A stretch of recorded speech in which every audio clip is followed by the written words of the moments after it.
I need to show you what these things look like under load. 034 is a great video on YouTube, so I'm gonna play it with you here. You can see with the stock mount how much movement it has to make the car feel smoother, but when you see a comparison side by side, it's pretty wild. This is a S4 and it has the circular inserts, I believe. It's the same setup though as the SQ5. So you can see on the left how much movement and how much there is not movement on the right. When you drive the car, you can really feel how much less the car hesitates off the line, especially in a launching condition. And it really just puts the power down to the ground in a smooth way, and it doesn't make the car feel rough at all. As far as drivability, you won't really notice a difference. It's just the reaction of it is a lot smoother and more consistent. And it will be harsher off the line, but in a really good way, not a bad way at all. These are the rear subframe inserts for the SQ5 and Q5. We'll have these linked in the description. These help keep the geometry of the suspension proper when cornering under load. Instead of having just rubber in there, we're putting these billet pieces in there to increase the rigidity of it and not have as much slop. When you get these from 034, they're a really nice billet machined piece with their logos. Really nice looking piece. These are beefy compared to the S4. You unbolt it, you slide these in, you put the bolt back, and you're good to go.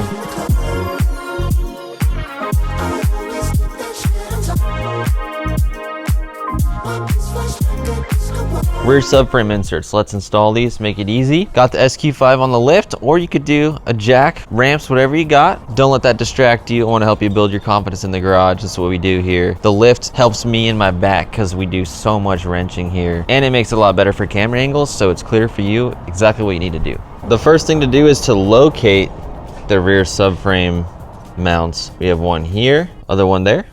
Then we head up and we have that right there. So we need to get these covers off. We need to do a little bit of dirty work first, a little bit of prep. Part of the deal is getting some grease on all these. So I have some waterproof grease, doesn't really matter what kind. You just don't want any noises coming from any of these mounts. So I'm just gonna use a little bit of grease, a little bit goes a long way. Whoa, get all these surfaces. I'm gonna leave the face clean so I can set it here. So I got some 10mm plastic nut to get out of the way. Then we have a T25 right here. I'm pulling out the power ratchet to save myself some time. I got another 10. Another one up here. Yeah, I can fold this down. That'll be enough. You can use a floor jack or a pole jack. Honestly, this step is probably not even necessary, but I'm just gonna take a safety precaution and put a little support on the subframe. There's a big boy right here. It's got a 21 mil.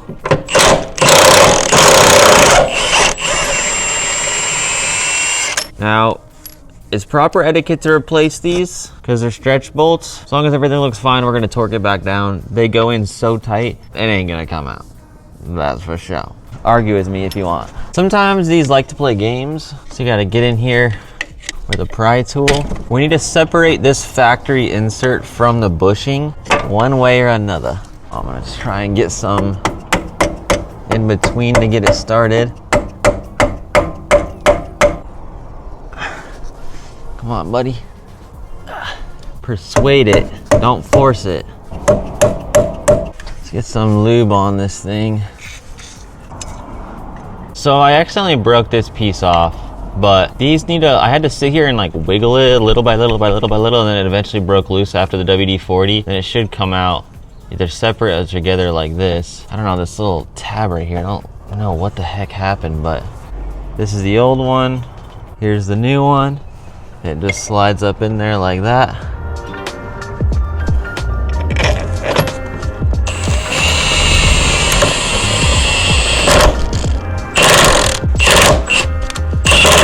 Now I need to torque it by hand. So it's 90 Newton meters plus 180.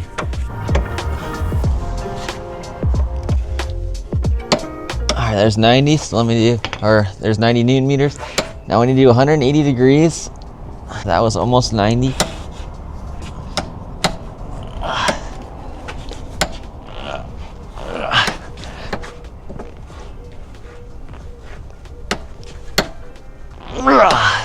All done, now I just need to put this back. Now these are plastic, so just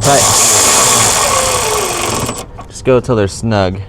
They won't vibrate off because they're plastic.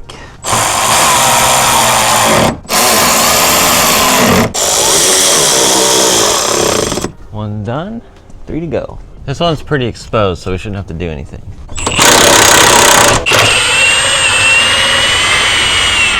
See how easy or difficult this one is to get out. It appears that WD-40 is the move. So I'm gonna try and get the cap off. And that worked well this go around. Then you can pull this out. There we go. Then take the new insert, bolt through it. 90 Newton meters plus 180. Oh my gosh, that is crazy tight. All right, our 2 front ones you could say are done. Let's move on to the more exposed rear. Not a 21, 18 mil.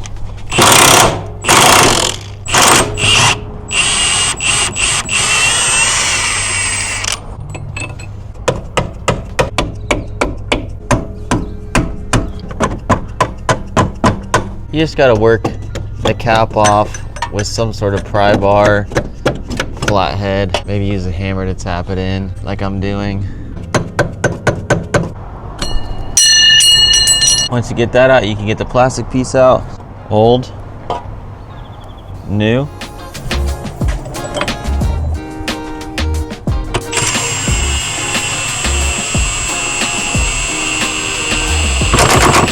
This one is 90 Newton meters plus 180. What I equate that to? Tight as hell. What else do you describe that as? I always wondered when I'd use this extension. I found a use. Sometimes you just need an inch.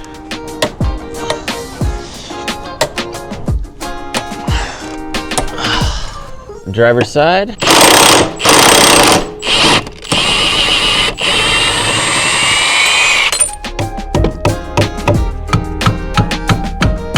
This little mini pry bar from Harbor Freight or Amazon, I can't remember. Works well. This fit in there, so satisfying.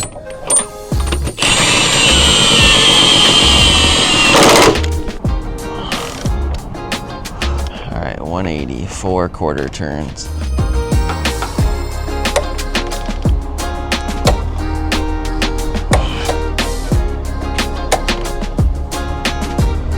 Rear subframe inserts, check.